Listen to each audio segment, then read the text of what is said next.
kalau ada orang ngelamar ke satu posisi, misalnya posisi A, itu biasanya kan yang ngelamar kan yang apply banyak banget. Bisa ratusan, kadang-kadang Heeh. kalau perusahaan favorit itu ribuan. Itu kalian pick-nya tuh gimana sih? Memilihnya itu dari sekian banyak itu tuh gimana sih?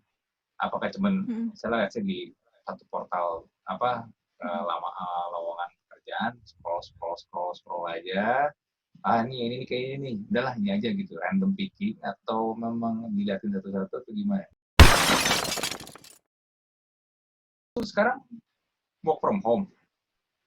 Yes, ini udah mau 3 minggu, udah 3 minggu deh kayaknya. Minggu berapa? 3. Tiga minggu. Tapi lu pulang ke ini, ke Medan. Oh enggak, rumah gue di Serang. Jadi pas kantor bilang kalau misalnya kita mulai WFH, langsung tuh besoknya gue cabut ke rumah. Soalnya kayaknya yang lebih bahaya di Jakarta nggak sih? Ya nggak bisa ngomong juga sih lebih berbahaya di mana. Nggak pernah tahu kan gitu kan. Iya sih. Tapi kayaknya yang lebih urgent daerahnya tuh kayaknya Jakarta menurut gue sih. Soalnya emang waktu di minggu terakhir akhirnya gue WFH itu Jakarta udah mulai sepi. Kayak kantor gue kan kebetulan deket sama Mall Central Park tuh. Nah itu udah mulai sepi banget mereka. Hmm. Bener-bener yang kayak gue ngakak sama teman-teman tuh menggema. Yang biasanya itu ya udah ke balap sama suara yang lain. Cuma saking sepinya jadinya kayak menggema gitu. Itu sih. Makanya kemarin gue mikir, udah fix WFH, langsung dicabut rumah gitu. Hmm. Nah, lu Lu WFH juga kok? gua mah sekarang udah nggak kerja sama orang lain, jadi mau WFH atau enggak ya terserah gua. Oh, jadi lu spesialnya lu yang ngatur diri lu sendiri ya? Ya terserah gua jadinya kan mau WFH atau enggak sebenarnya sama aja. Kan gua udah Hmm, nggak kerja sama orang. iya sih, enaknya itu ya. Ya tapi ini loh apa?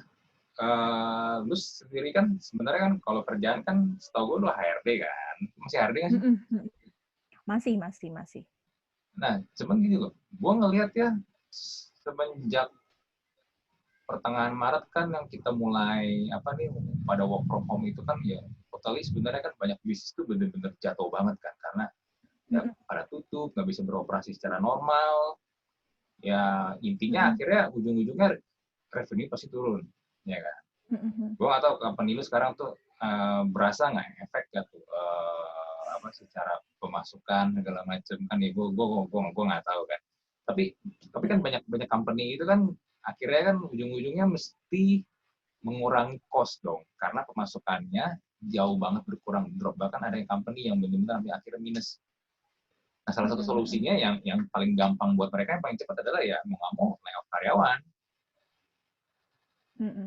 ya kan? Iya sih. Ngurangin Bah, karyawan kan. Nah, itu sendiri bahkan gimana? bahkan di bulan Maret akhir atau di awal April ya kemarin, tiba-tiba tuh di suatu hari itu gue dapat video dari teman-teman sesama HRD group gitu. Jadi ada banyak karyawan di PHK kan. Cuma Ya. dia nggak mau nyebutin, dia cuma bilang retail besar. Dia Hmm. nggak mau nyebutin itu retail mana. Ternyata besoknya gue lihat di explore Instagram, ternyata itu Ramayana yang di Depok. Sempet lihat nggak kok beritanya? Hmm. Ya. Gitu. Memang sih ada beberapa perusahaan jadi mau nggak mau harus mengalami hal itu. Tapi sejauh ini sih kalau di perusahaan tempat gue bekerja sekarang sih nggak ada, belum ada. Cuma memang kalau Terus sebenarnya untuk mau saat nyebut ini, merek juga nggak apa-apa. Video gue oh gitu. channel gua nggak ada sponsor yang ada hubungannya sama industri lu. Gue cuma takut orang-orang jadi mau download aplikasinya aja sih kalau gue sebutin. Bagus dong. Kan menambah revenue. Tengah masih sulit seperti ini jadi dapat user baru. Iya, jadi teman-teman kalau ada yang mau download, boleh download. Nama aplikasinya Uku. Mungkin di masa-masa seperti ini kalian membutuhkan itu, gitu. Ini harus Pokoknya kayak gitu ini sih, harus kantor lu bayar gua nih. untuk karena promote. dapat exposure. Tapi sejauh ini sih nggak ada sih, kita nggak ada belum ada pembicaraan pengurangan dan lain sebagainya. Cuma memang untuk masukin orang baru nggak ada rencana sih. Gitu. Nah, Sedih juga sih, tapi ya, ada beberapa teman-teman. ada layoff bagus sih. Cuman kantor lain tuh banyak banget yang melakukan layoff, terutama yang ini ya, yang bergerak di bidang travel ya. Iya, benar. Pariwisata tuh itu banyak banget, gila. Kemarin kan sempat ada, jadi gue ada kenalan, dia itu kerja di venture capital gitu kan, salah satu investor ya, topi kenangan lah. Dia kemarin sempat share, jadi mereka berinisiatif ngumpulin beberapa venture capital ya, karena mereka juga ngelihat banyak startup portofolio mereka itu nggak bisa survive, akhirnya mau nggak mau harus layoff kan. Ya nggak ada pilihan. Tapi ternyata sebenarnya di satu sisi ternyata masih ada, walaupun nggak banyak, yang masih ada company itu yang masih melakukan hiring, terutama yang belum lama ini dapat pendanaan. Mereka pengen expand, ya gue nggak tahu ekspansinya tuh sejauh mana, karena kan situasi sekarang kan lagi ya susah ditebak lah. Karena ini menurut gue ya, ini akan menjadi the new normal sampai ini vaksinnya nih ketemu sih. Kalau sampai vaksinnya ini nggak ketemu, mau kita bilang nanti angkanya ditekan, akhirnya kurvanya itu menurun pun ya, kalau ketika dibebasin lagi secara seperti sebelumnya, feeling gue sih, menurut gue bakal naik lagi ya angkanya ya. Jadi tetap sih harus ada obatnya dulu sih. Nah, tapi kan masalahnya obatnya diketemuin kapan kan kita belum tahu nih, ya kan. Nah, susah ditebak lah. Nah, cuman ternyata ya kenyataannya masih ada company yang hiring. Tapi ketika gue ngeliat list orang-orang yang memasukkan nama di situ yang mereka daftar list di layoff, itu banyak dari company gede loh sebenarnya. Ya, salah satunya ada company yang statusnya udah unicorn lah di Indonesia lah. Itu listnya banyak banget, lumayan banyak di antara mereka yang kena layoff. Terakhir bulan lalu gue baca berita yang salah satu provider. Lu baca juga nggak kok?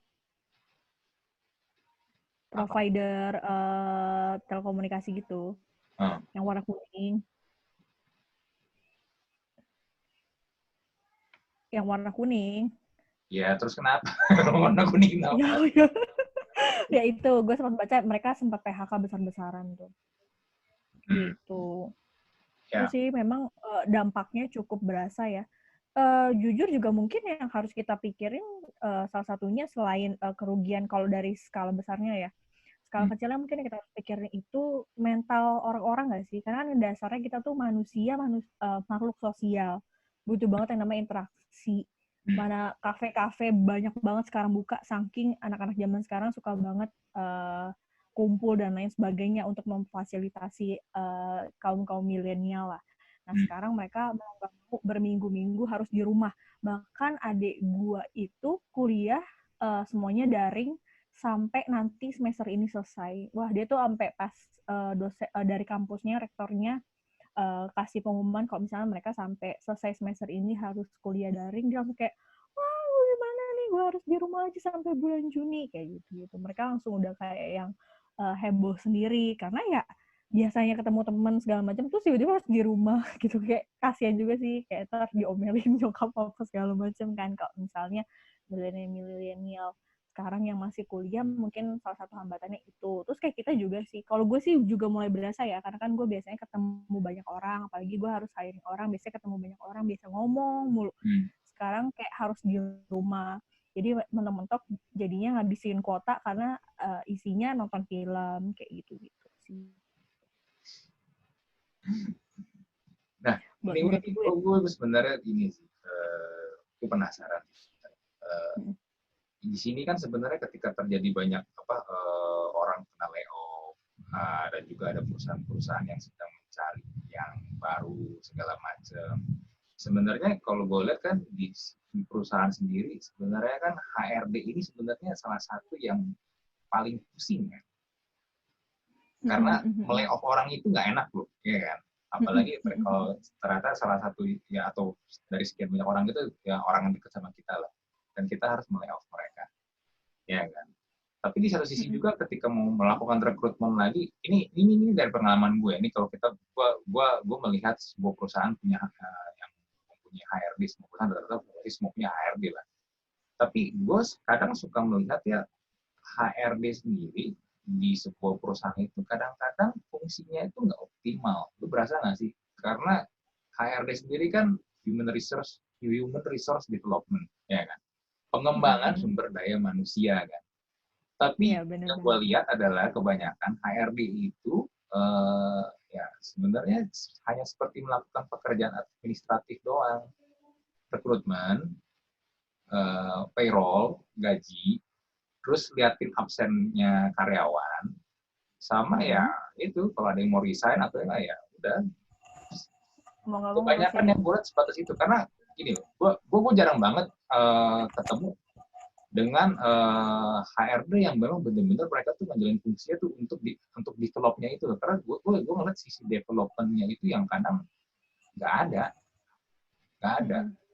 Paling seingat gue cuma pernah ketemu sama orang ini memang sebenarnya dia pun di HRD tapi dia secara bisnis flow-nya dia memang ngerti gitu loh. Jadi ya yang sebenarnya dengan dia begitu pun kelihatan orang-orang yang dia rekrut atau orang-orang yang dia misalnya dia di perusahaan dia yang dia develop gitu orang-orangnya memang good quality dan secara company-nya memang bagus.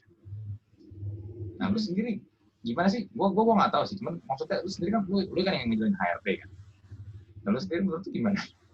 Karena menurut gue ya itu yang gue lihat sebenarnya ya HRD kebanyakan mostly ya kayak cuma melakukan pekerjaan administratif doang jadinya. Memang sih, tapi memang kasarannya pekerjaan di HRD itu kebanyakan lebih ke administrasi ya. Tapi mungkin tapi sebenarnya nih kalau misalnya perusahaan udah besar, mungkin untuk posisinya akan lebih detail lagi. Jadi balik lagi sih ke seberapa besar perusahaan itu dan lain sebagainya. Biasanya kalau misalnya perusahaan sudah bagus, sudah settle, biasanya dia akan lebih detail.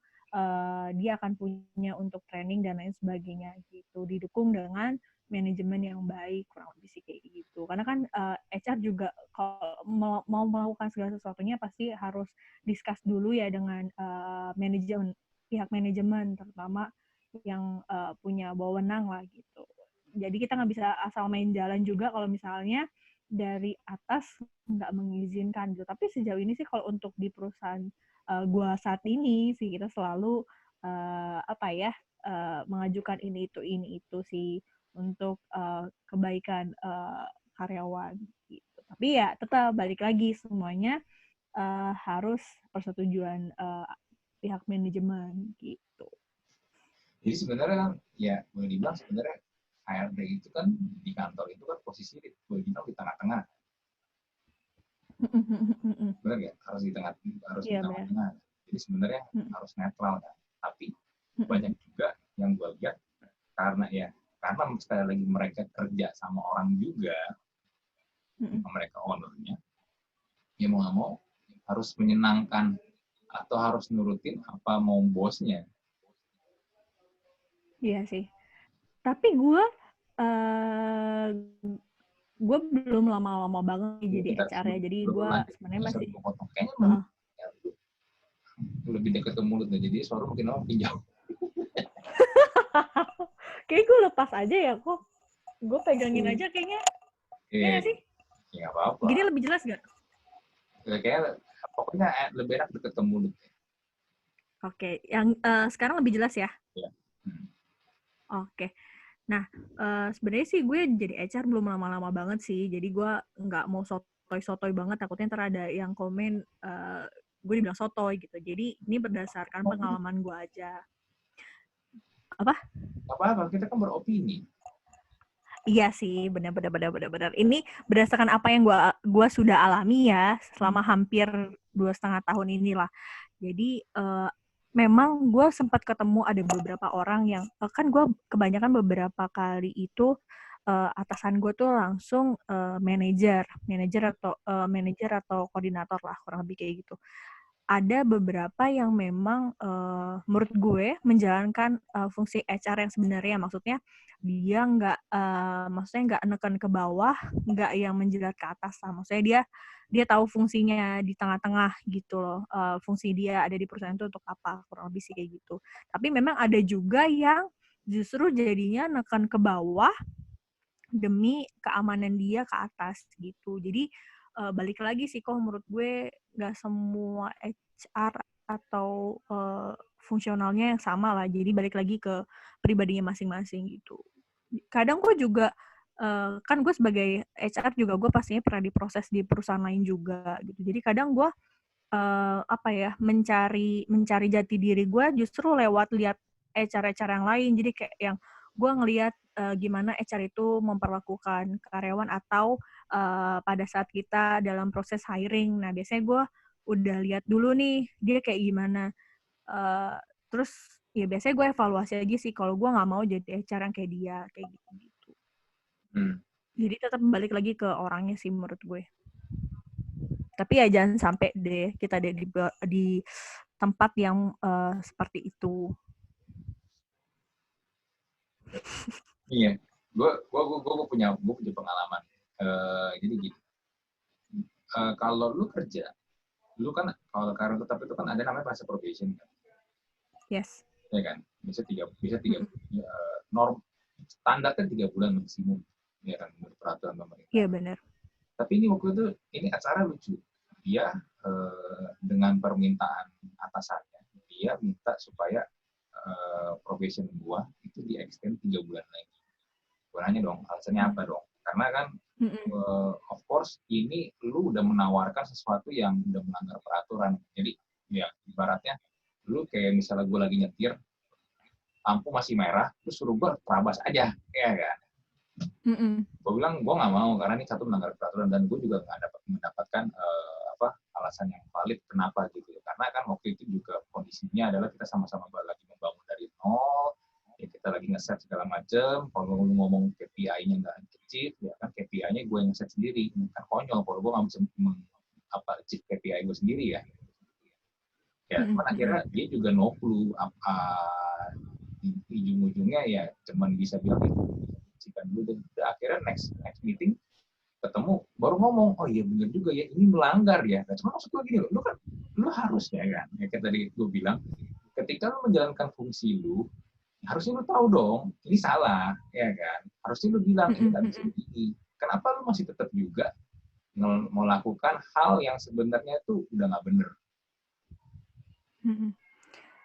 Iya sih. Ya kan? Nah, kita bilang, oh jadi fungsinya udah nggak di tengah lagi, menyenangkan yang di atas, ya tapi nginjak yang di bawah, ya kan? Walaupun sebenarnya secara posisi gue sama dia itu sejajar, ya kan? Tapi ya tapi ya gitu, dia nggak bisa melakukan fungsinya dan malah kayak orang apa ya? Jadi ini kan lucu ketika pertemuan kedua sama gue bilang, oh iya juga ya ini kan melanggar ya, kan aneh.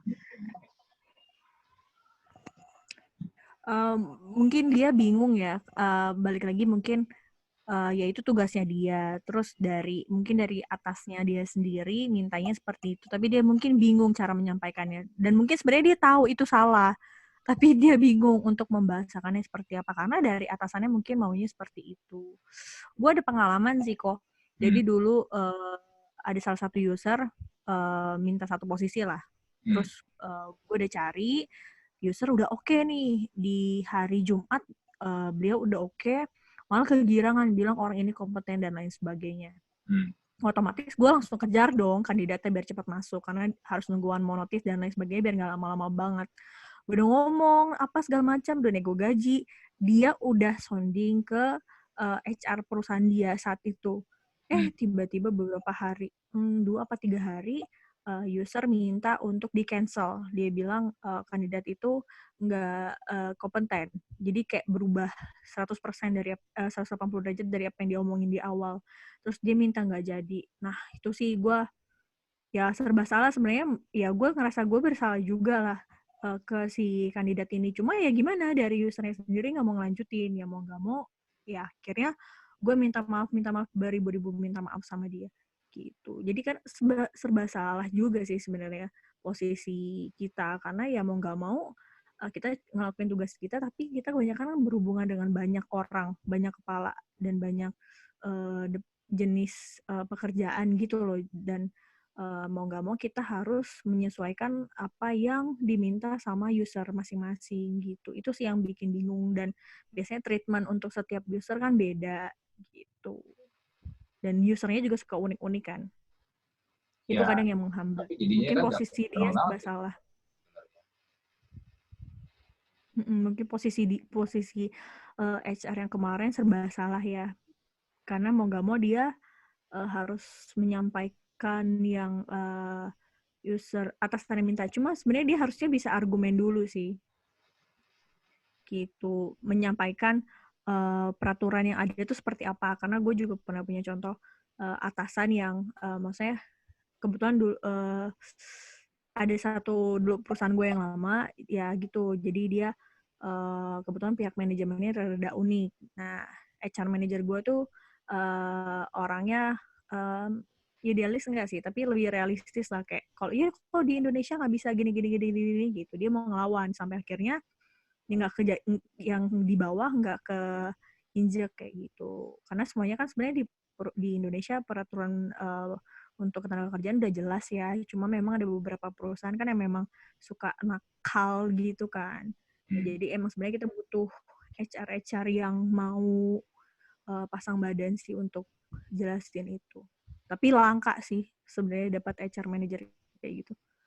Sebenarnya nggak harus pasang badan yang gimana-gimana sih, tapi ya itu tadi kalau menurut gua harus lebih lebih wise untuk mengambil sikap juga sih, karena ya ini gue sambung yang tadi ya, yang tadi gue cerita, dan akhirnya kenapa dia pertemuan kedua dia akhirnya kayak seakan-akan baru oh ya ini melanggar ya, karena mungkin dari sisi dia sendiri atau mungkin dari sisi atasannya mereka nggak menyangka respon gue, mereka berpikir gue akan nerima aja ya, tapi lu kenal gue lah, gue kalau ini gue bukan orang yang akan kayak manut-manut aja kan, yang kalau apalagi buat sesuatu yang bodoh gitu loh, terus sesuatu yang bego terjadi di depan gue dan gue harus ikut-ikutan bego gitu loh, gue pasti akan speak up, ini salah gitu loh, kenapa gue harus terobos lampu merah, kalau gue tahu ketika gue terobos lampu merah gue bakal bisa menyebabkan kecelakaan, atau gue yang kecelakaan gitu, ngapain ya kan.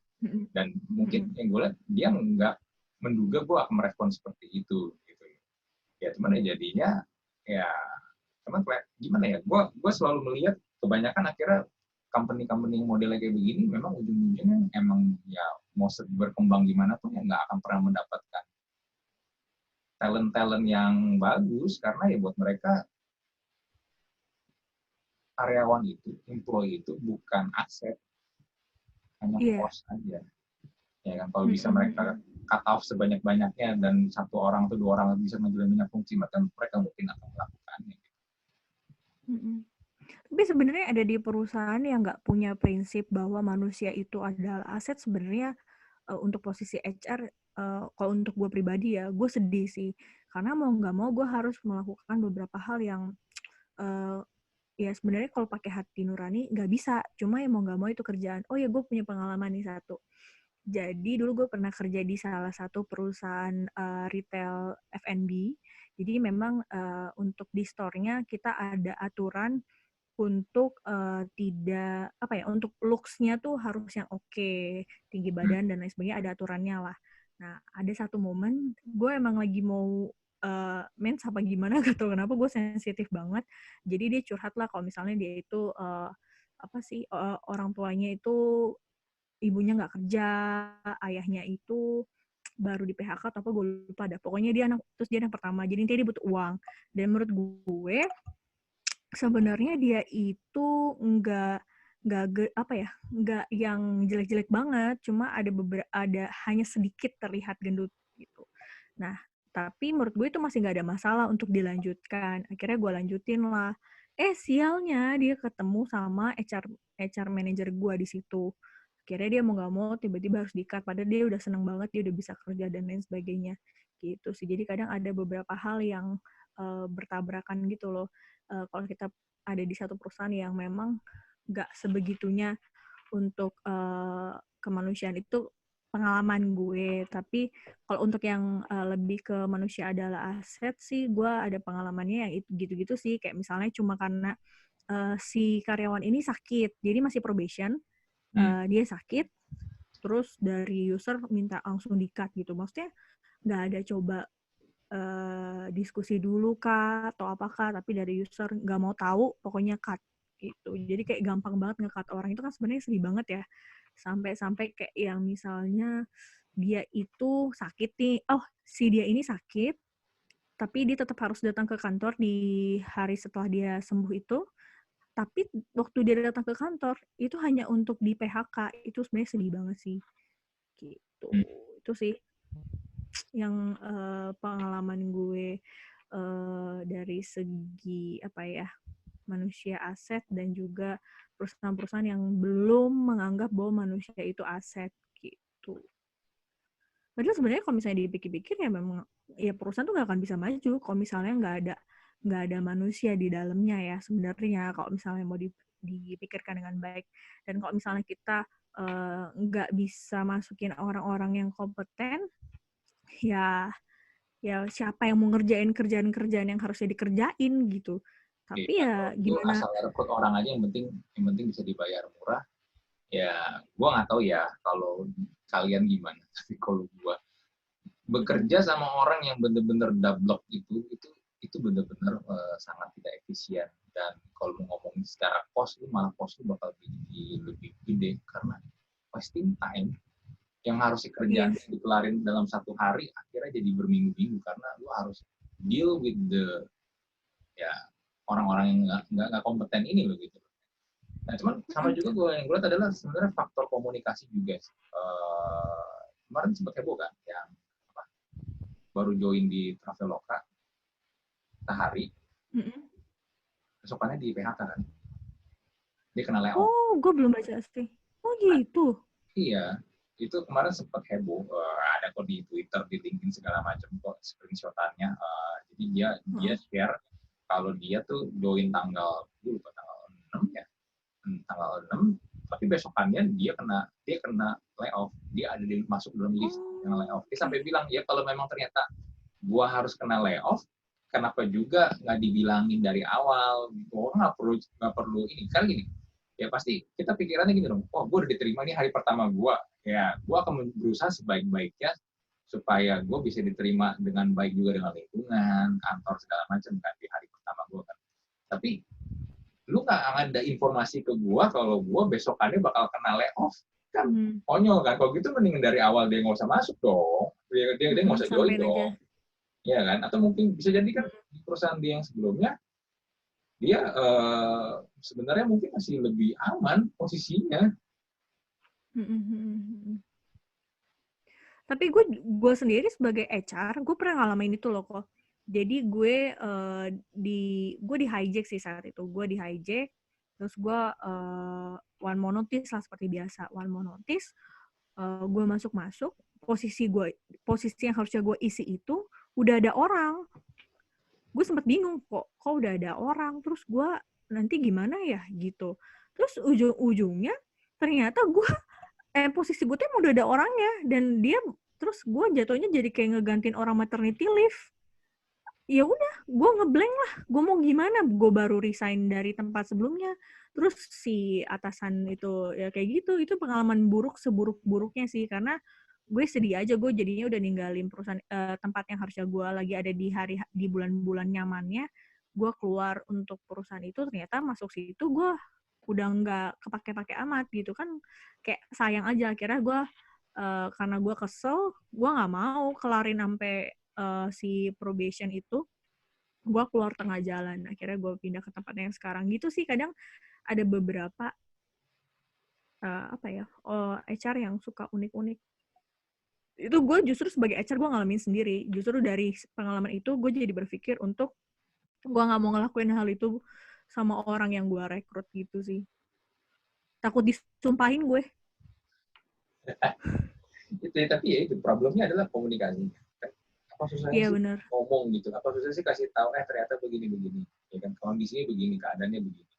Ya, tanpa orang akhirnya kan jadinya kan ya itu bikin orang kecewa jadi 2 kali. Iya benar. Ya Tuh kan? gitu kan gue.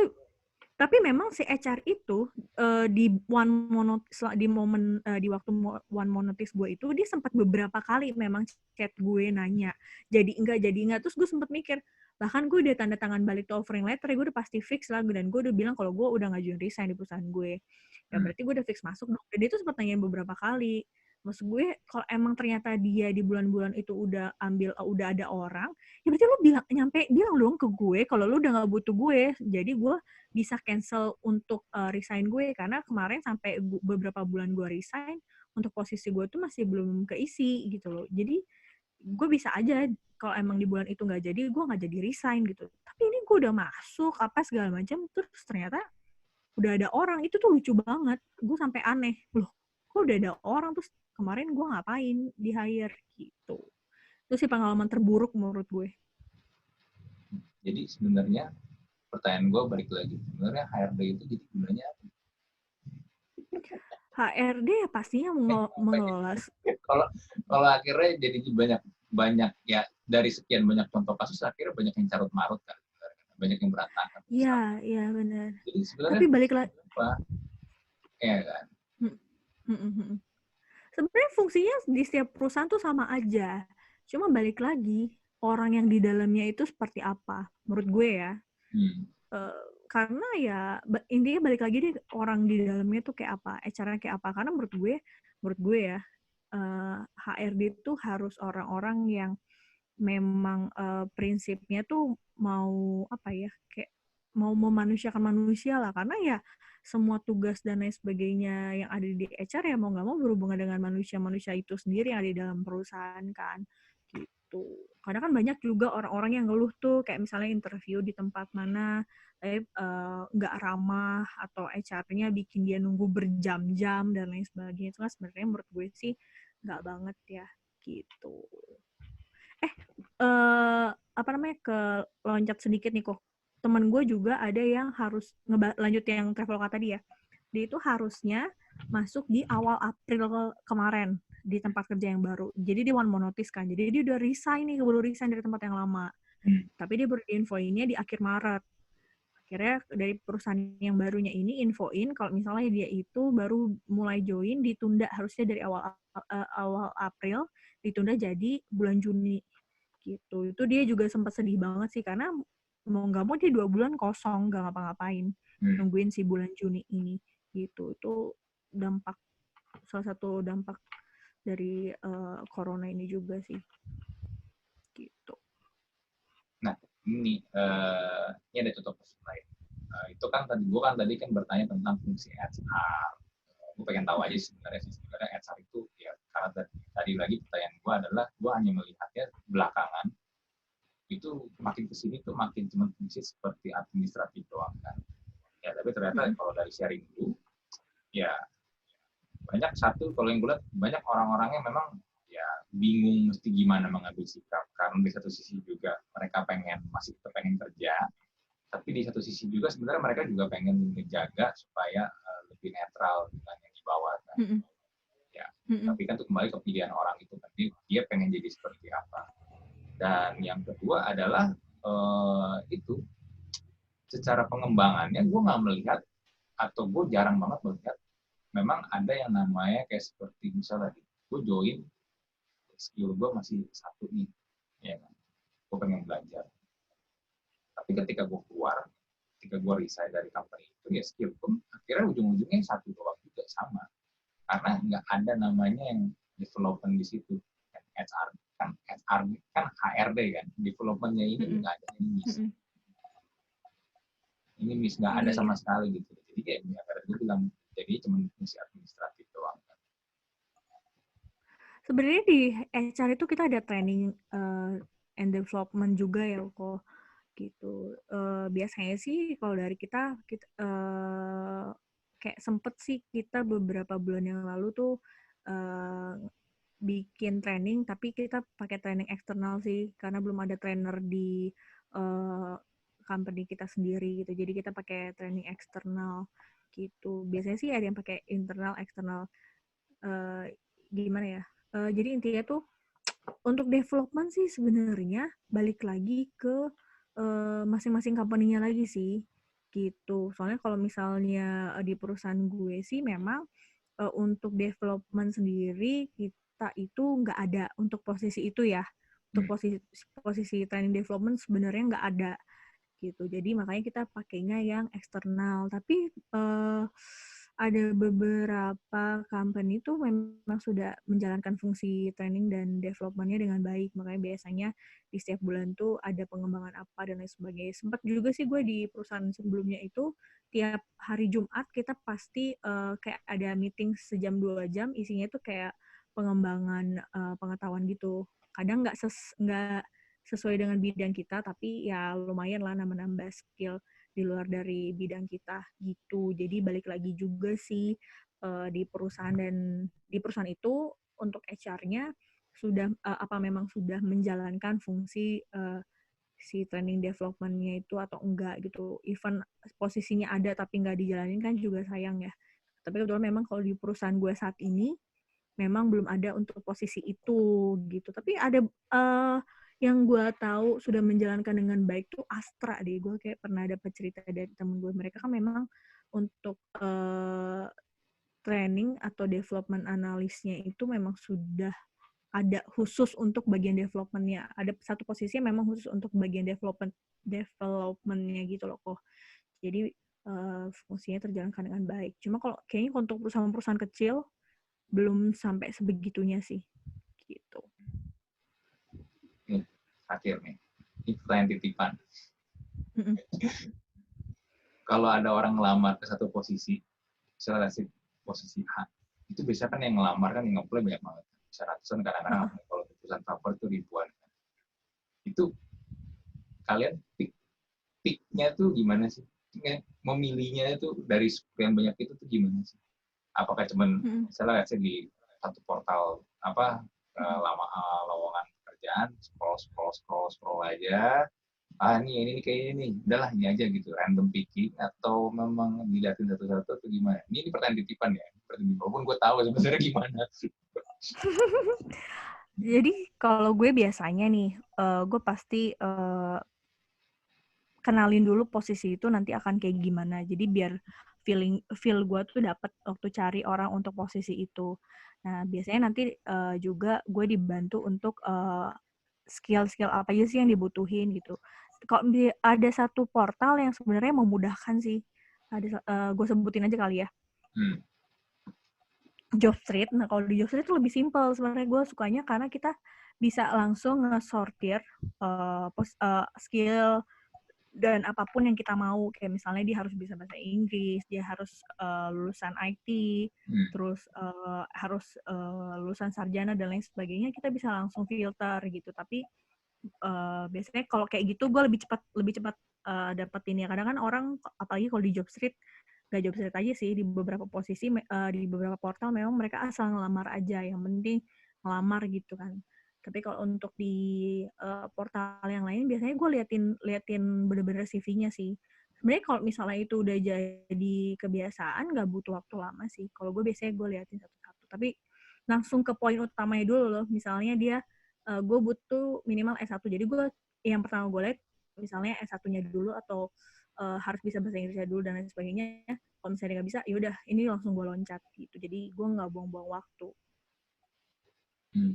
Tapi kan di CV itu, di CV, di LinkedIn, apalagi di LinkedIn yang sekarang kan banyak orang itu kan semua dipoles, dibagus-bagusin, di flexing istilahnya sekarang, yang sebenarnya itu orang skillnya nggak sebagus itu, atau mungkin sebenarnya nggak sekompeten itu, tapi dibikin sedemikian rupa, akhirnya dia orang berpikir wah ini orang bagus, di hire, tapi pas lagi kenyataannya, pas kerja bareng sama ini orang, kok nggak bisa kerja. Banyak yang ketemu kayak begitu gue soalnya. Dan kadang-kadang mirisnya adalah orang-orang ini akhirnya memegang posisi-posisi penting karena mereka yang harus jadi decision maker.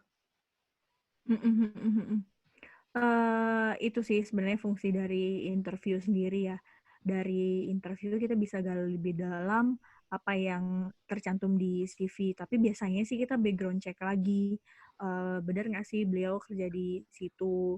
Terus gimana terakhir di sana dia seperti apa dan lain sebagainya gitu. Kayak terakhir sih gue sampai callingan sama salah satu line manajernya dia gitu.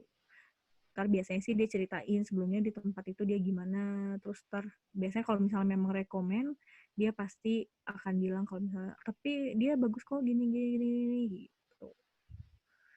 Itu sih salah satu. Tapi pertanyaan gue gini, seberapa efektif sih cara kayak begitu? Efektif, kalau misalnya kita ngobrol langsung sama orang yang udah pernah kerja sama dia sih menurut gue tuh efektif sih kok. Kalau dari mulut dia langsung kita masih 50-50 ya. Tapi kalau misalnya kita ngobrol sama orang-orang yang udah pernah kerja bareng sama dia, kerja langsung ya sama dia, itu biasanya lebih efektif sih menurut gue. Gitu. Tapi kan banyak orang juga gini, pas lagi di interview kan dia juga biasanya bersikap manis, lebih nice, ya kan? Bahkan misalnya gini, gue pengen dapetin diterima di posisi ini, gue bisa aja, gue trying to be nice, lebih nice banget lagi malah.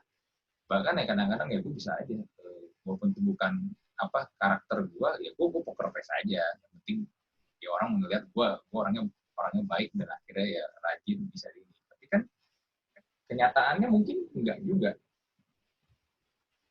Iya sih, tapi bahkan kadang, tapi nggak semua perusahaan sih. Tapi biasanya kita pakai psikotes juga untuk lihat karakteristik orang itu kan.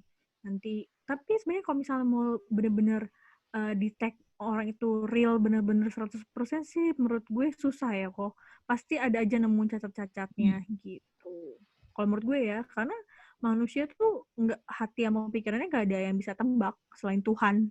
Jadi ya gue juga nggak bisa bilang kalau gue hiring 100% selalu full uh, semuanya benar gitu. Pasti ada aja sih cacatnya gitu. Tapi kayak gue selalu tiap gue hire, gue bukan seorang rohani ya. Gue selalu kayak, aduh Tuhan kalau emang dia nggak benar, mendingan gagal masuk aja deh gitu. Jadi gue mendingan dia batal masuk daripada dia harus masuk, tapi tentunya bikin kacau gitu. Rumitnya gitu sih. Karena sekarang orang makin pintar. Tadi lu sempat bilang apa psikotes ya? Yes, psikotes. Psikotes itu tapi memang ya gue nggak tahu ya, psikotes sometimes kan cuman mencoba menggali ini orang personalitinya apa sih, ya kan? Kalau misalnya metodenya personality plus, ya kita pengen tahu nih orang apa sih, sanguin kah, kolerik kah, ya kan? Atau mungkin pakai apa tesnya yang Tony Robbins apa tuh di SD ya, ini orang dominan kah, ini orang apa segala macam. Ya, sebenarnya kan kita cuma bisa ngelihatnya sampai sejauh itu aja sebenarnya.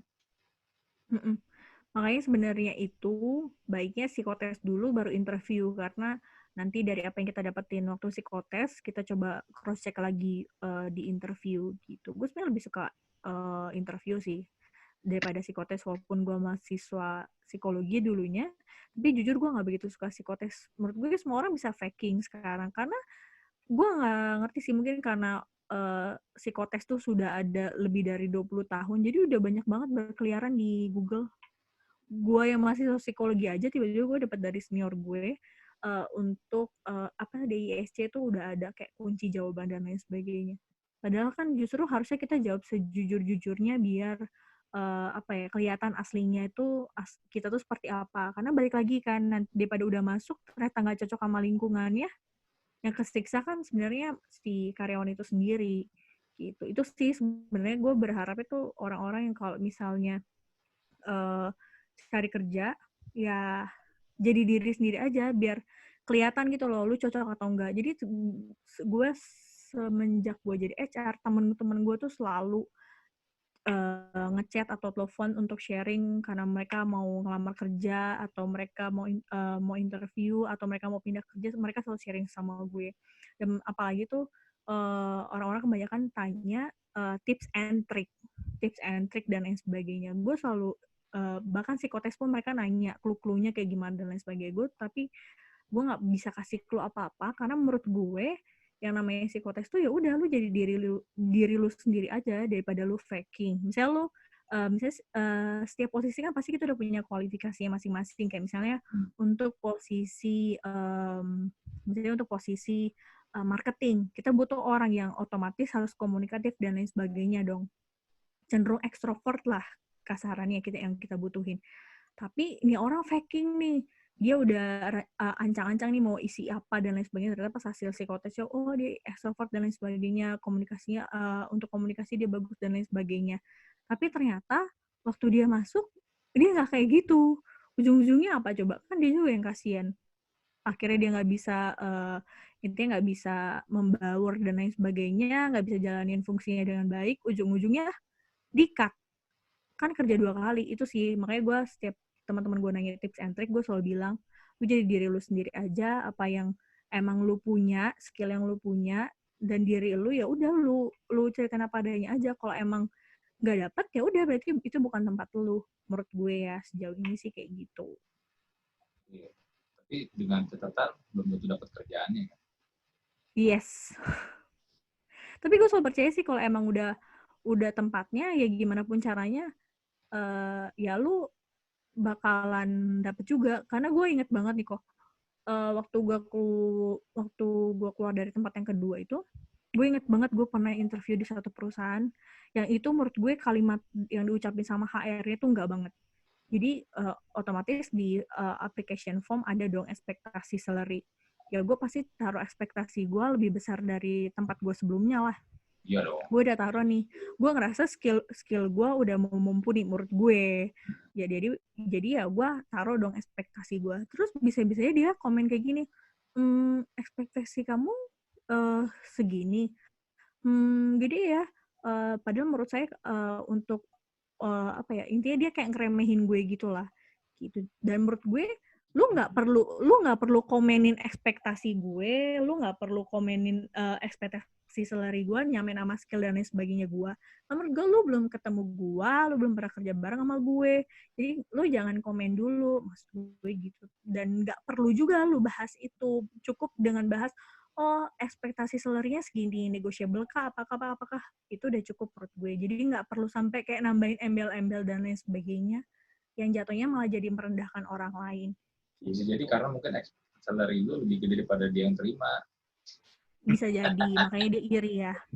Makanya dia udah panas di awal. Kalau apa yang diterima, kok gaji lebih gede daripada gaji gua nih. Bisa jadi sih. Cuma menurut gue kadang ada beberapa HR yang justru anehnya tuh kayak gitu. Gitu kok. Kayaknya lo ini ya ada pengalaman juga nih di bersama dengan HR, makanya bahas-bahas HR. Enggak, gue nggak bahas ya karena kebetulan itu HR aja dan gue ini sebenarnya kan HR itu kan adalah salah satu sekarang ini, apalagi sekarang ini adalah posisi yang sedang dicari-cari sama orang lain karena ya sekarang banyak orang yang dari dulu karena layoff mereka butuh kerjaan. Yes, iya Mereka benar butuh sih. kerjaan. Makanya gue teman-teman gue juga sekarang banyak banget sih yang nanya soal kerjaan. Gue juga bingung karena memang banyak pengurangan karyawan, jadi susah juga kalau mau cari mau bagiin lowongan pekerjaan gitu. Apalagi industri-industri yang sedang lagi parah banget, travel segala macam itu rentan banget sih. Dan gue lihat ada beberapa yang berpotensi juga bakal bisa down kalau ini terlalu berkepanjangan ya. Salah satunya juga adalah finance. Karena kenapa? Banyak kredit macet. Bank, lembaga keuangan itu kan sebenarnya kan rekening paling gedenya kan bukan dari orang datang ke bank nabung, tapi orang yang ngajuin pinjaman kan. Orang yang ngajuin pinjaman, bunga itu kan sebenarnya yang salah satu rekening terbesar dari bank sama lembaga keuangan itu atau leasing ya. Gue kemarin sempat lihat beritanya juga sih, yang soal kredit macet atau apa gitu, Astra atau apa gitu yang di Kelapa Gading. Gue sempat lihat juga tuh ada orang rame-rame sesama nasabah kayak ngadu gitu soal, karena kan katanya dari pemerintah atau apa mereka dapat kayak keringanan dan lain sebagainya.